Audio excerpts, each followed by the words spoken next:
आप जिज्ञासुओं के साधुवाद के साथ प्रस्तुति को आगे बढ़ाते हैं और आज की प्रस्तुति में विशेष हम आपके साथ साझा करते हैं पंचकोश की ऊर्जा और उसका संतुलन। क्योंकि हमारा यह हाड़ मास का दिखने वाला जो शरीर है, जिसे हम फिजिकल बॉडी अंग्रेजी में कहते हैं, यह भीतर से एक प्रकार से ऊर्जा पिंड है और हमारे इस समूचे शरीर में ऊर्जा के 5 कोष विभक्त हैं। ऊर्जा के इन्हीं 5 कोष को पंचकोश के नाम से जाना जाता है। पंचकोश की वही ऊर्जा हमें हमारे समूचे जीवन को चाहे रोग से भर दे, चाहे योग से भर दे, आत्मिक उन्नति आदि कर दे, अथवा जिस माइंड स्टेट पे, जिस चित्त वृत्ति आदि में आसक्त हुए हम अपना जीवन यापन कर ले, वो सारा कुछ हमारे इसी ऊर्जा का कमाल है। और ये ऊर्जा कैसे संतुलित होती है, कैसे बनती हैं, कैसे बिगड़ती हैं, ये सारी चीजें आज की इस प्रस्तुति में हम आपके साथ साझा करते हैं। तो चलिए प्रस्तुति को आगे बढ़ाते हुए पंचकोश के नाम, उनके स्थान, उनके गुणधर्म, कार्यकलाप को भी जानते समझते हैं, जिससे कि पंचकोश की ऊर्जा को संतुलित करने में हमें मदद प्राप्त हो। तो सबसे पहले बात करते हैं अन्नमय कोश की ऊर्जा। तो अन्नमय कोश का स्थान आपका यह उदर क्षेत्र, जो कि जो कुछ भी हम भोजन करते हैं वो हमारे उदर क्षेत्र में ही जाके रुकता है, सो उसका स्थान आपका यह उदर क्षेत्र है। तो ध्यान दीजिएगा कि अन्न आदि में उन सभी वस्तुओं की गणना होती है, पदार्थों की गणना होती है जिन्हें हम भोज्य रूप ग्रहण करते हैं। भोज्य रूप चाहे आप वो ड्राई फ्रूट हो, चाहे फल फ्रूट हो, चाहे साग सब्जी, आप जो कुछ भी खा पी रहे हैं, दूध दही मट्ठा छाछ आदि सब कुछ वो भोजन के ही कैटेगरी में आएगा, इसलिए उसकी गणना अन्न आदि में होगी। सो वह अन्नमय कोश को ही सबल अथवा निर्मल करेगा उसकी मात्रा के अनुसार। सो जो कुछ भी हम आहार रूप लेते हैं वह आहार हमारा इनके संतुलन में बड़ी भूमिका अदा करता है और सभी कोष एक दूसरे से आबद्ध होते हैं, जुड़े होते हैं और एक की ऊर्जा दूसरे को प्रभावित ही करती रहती है। और आपको विशेष ध्यान कराते चले कि यह जो अन्न आदि कोष में अन्न आदि से प्राप्त ऊर्जा है, इनमें कुछ विशेष विकार और गुण होते हैं। वह कौन सा गुण अथवा विकार होता है? वो तमोगुण प्रधान होता है। सो तामसी वृत्ति को यह बढ़ाता है, तंद्रा प्रमाद आदि को भी यह बढ़ाता है। सो इसकी मात्रा भी क्या होनी चाहिए, उसे डाइट प्लान के अनुसार आप निर्धारित करिए। उसकी मात्रा की बात करेंगे तो पिछली प्रस्तुति में हमने इस बात को आपसे साझा कर रखा है, लिंक डिस्क्रिप्शन बॉक्स में हम दे देंगे, उसे वहां जाकर आप देख लीजिएगा। तो अन्नमय कोश के बाद जो दूसरा कोश हमारा है वो प्राणमय कोश है। प्राणमय कोश पूरी डिपेंडेंसी इसकी आपके प्राण वायु पे है, जो आप श्वसन प्रश्वसन करते हैं। इसका मुख्य स्थान आपका हृदय क्षेत्र है, यही इसका मुख्य चेंबर है और समूचे शरीर में जो कुछ भी प्राण ऊर्जा सबल संबल करता है शक्ति को, इसी प्राणमय कोश के माध्यम से, सो प्राणायाम आदि के माध्यम से जो हम अभ्यास करते हैं उससे हमारा प्राणमय कोश की ऊर्जा अत्यंत ही सबल होने लगता है। सो अब बात करते हैं तीसरे कोष की। तीसरे कोष को हम मनोमय कोष कहते हैं, जिसका स्थान आपके कंठ के ऊपर मस्तिष्क आदि का जो क्षेत्र है वही क्षेत्र बताया गया है जहां मन निवास करता है।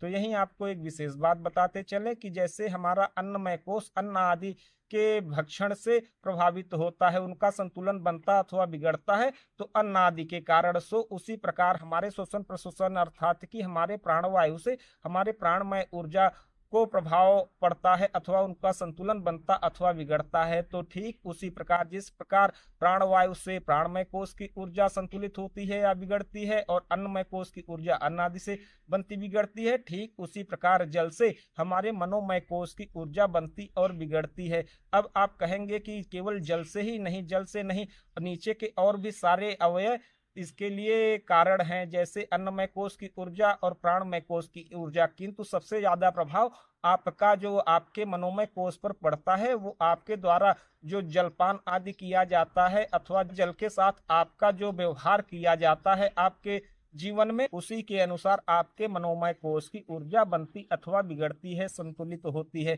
सो आप इस बात को मान के रखें, जैसा कि चंद्रमा मन का स्वामी है, चंद्रमा मन का विषय है और चंद्रमा ही जल का विषय है। आपका समूचा शरीर जल से ही भरा पड़ा हुआ है, आप नर हैं। सो मन भी यह जो चंद्रमा आदि से जुड़ा हुआ विषय है, इस बात को आप मानिए कि यह चंद्रमा जो है ये वाटर एलिमेंट है। सो इस एलिमेंट को हम अगर संतुलित कर सकते हैं तो सिर्फ और सिर्फ जलीय चिकित्सा से। सो आप अपने जल की मात्रा को भी निर्धारित करिए। जैसे हमारे आहार के रूप में जो कुछ भी हम आहार लेते हैं उसे सिर्फ अन्न आदि भोजन करने वाले वस्तुओं को ही मान लें तो यह गलत है। हमारा मुख्य आहार क्या क्या है उसे भी आप जानते चलिए।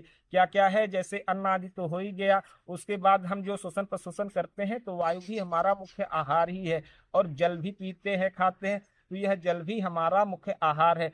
बस इनका कॉन्सेप्ट भीतर कुछ अलग अलग तरीके से होता रहता है। सो इस बात को आप जानते समझते रहिए। जैसा कि हमने पिछली कई किस्तियों में आपके साथ इस बात को साझा किया कि ये हमारा शरीर ऊर्जा पिंड है, इसके संदर्भ में कुछ प्रमाण आपको दिए।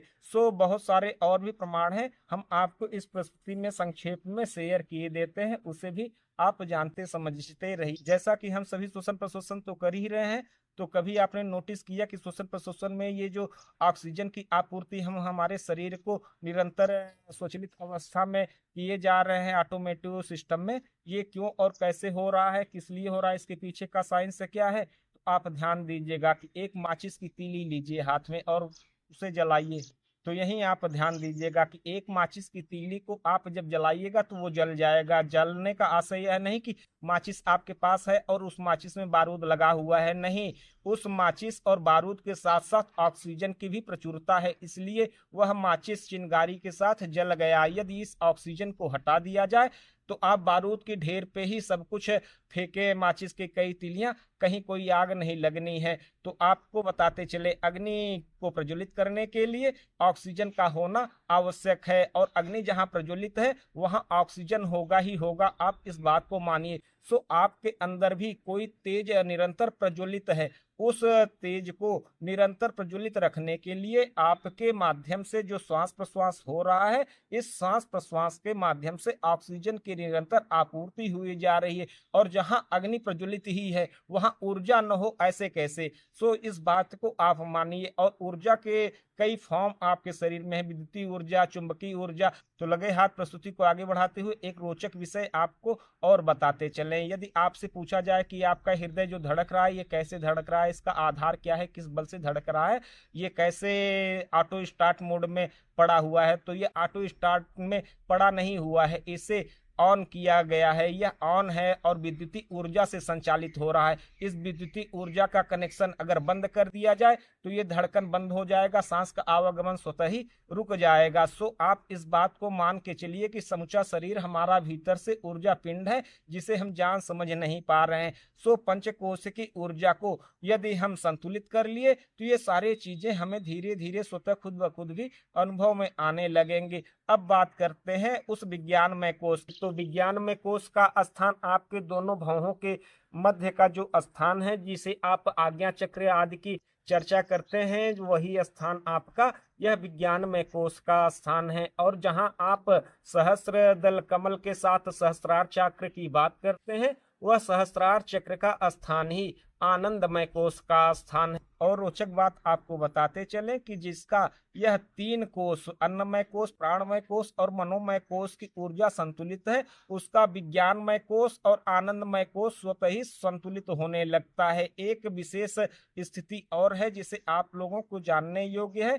यदि आप अन्न आदि कोश की ऊर्जा को अन्न आदि से रहित करके आप प्राणमय कोश की ऊर्जा को डेवलप करते हुए मनोमय कोश की ऊर्जा आदि के बल से विज्ञानमय कोश की ऊर्जा को थोड़ा सा ढंग से उसकी विशुद्धि स्थिति में डेवलप कर पाए तो स्वतः ही आप आनंदमय कोश की ऊर्जा तक पहुंच जाते हैं, फिर आपको कोई रोक नहीं सकता। हाँ, यदि आपके अन्न आदि कोश में विकार उत्पन्न है, चूंकि वो तमोगुण आदि को उत्पन्न कर रहा है, और उसके ऊपर आप रजस आदि में अटक जाए तो आपके खान पान, क्रिया व्यवहार की स्थिति और मात्रा इन सब के लिए उत्तरदायी है। सो आपका जो मुख्य आहार है, जैसे अन्न, जल और वायु, इनकी एक निश्चित मात्रा है, उसके निश्चित मात्रा में यदि इसका खान पान किया जाए तो ये हमारे जो पंचकोश की ऊर्जा है संतुलित हो जाती है। तो लगे हाथ आपको बताते चले कि पंचकोश की ऊर्जा के संतुलन में आते ही जीवन का एक अलग आनंद आ जाता है। वह आनंद कैसा कि आपका समूचा शरीर आरोग्यता को तो धारण कर ही लेगा